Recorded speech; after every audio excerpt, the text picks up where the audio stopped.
Okay, so now our fireplace is really clean. We've vacuumed it, we've swept it, we've wiped it down with a damp cloth.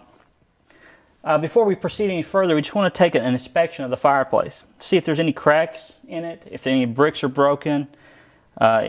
Check out the mortar joints, make sure they're in good shape. This fireplace looks pretty good. There's one little crack right there. That's not that big of a deal. And but if there happened to be a mortar crack right here, I'll show you how to fix that here in a moment.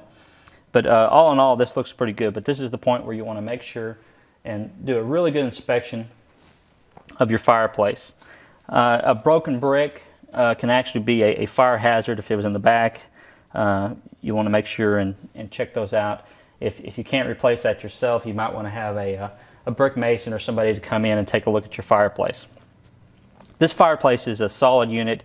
It has metal behind it, so I really don't have to worry about that too much. But some of your other real fireplaces that have real masonry work inside of them, you have to really watch that. It's not very common, but it's something you'd want to keep an eye on.